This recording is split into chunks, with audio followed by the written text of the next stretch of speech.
De l'Évangile de Jésus-Christ selon saint Luc, chapitre 14, versets 15 à 24.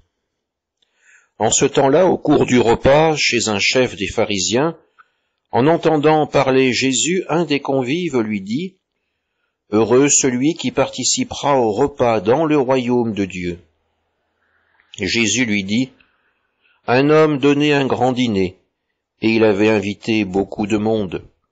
À l'heure du dîner, il envoya son serviteur dire aux invités : « Venez, tout est prêt. » Mais ils se mirent tous, unanimement, à s'excuser.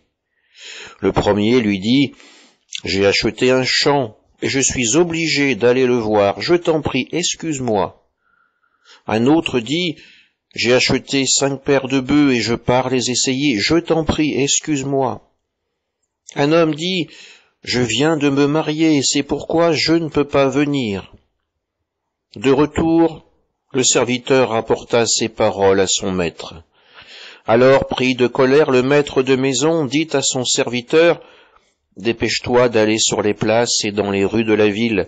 Les pauvres, les estropiés, les aveugles et les boiteux, amène-les ici. » Le serviteur revint lui dire : « Maître, ce que tu as ordonné et exécuté, il reste encore de la place. » Le maître dit alors au serviteur : « Va sur les routes et dans les sentiers, et fais entrer les gens de force, afin que ma maison soit remplie, car je vous le dis, aucun de ces hommes qui avaient été invités ne goûtera de mon dîner. » Acclamons la parole de Dieu.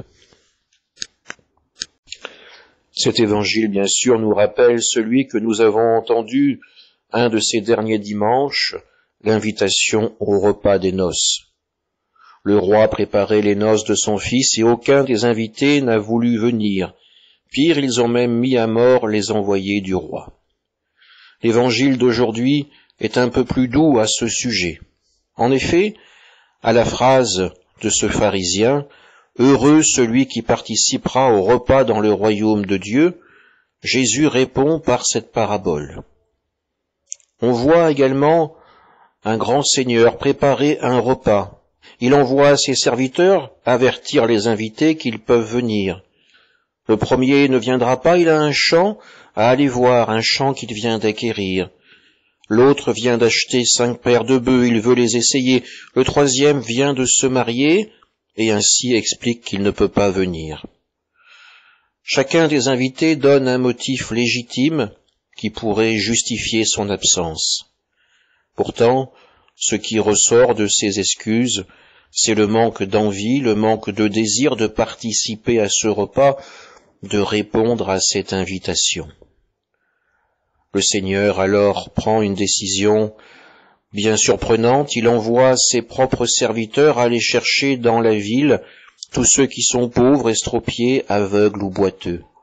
Le Seigneur invite donc tous ceux qui pourraient être pécheurs à se convertir pour venir assister à ce repas, venir le partager avec lui.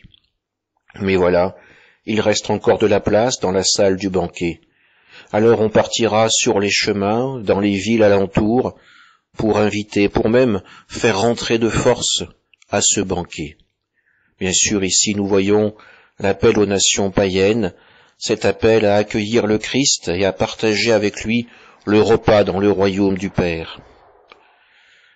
Cet évangile nous montre que même si nous sommes les premiers destinataires de ce banquet céleste, notre orgueil, notre indifférence vis-à-vis de Dieu peut nous pousser à le refuser pour des motifs qui nous semblent légitimes, mais qui sont bien futiles face à l'amour que le Seigneur a pour nous. Cette parabole nous invite à regarder quelles sont nos priorités dans notre vie, dans notre existence, et de faire en sorte que la seule priorité soit notre relation avec le Seigneur. Amen.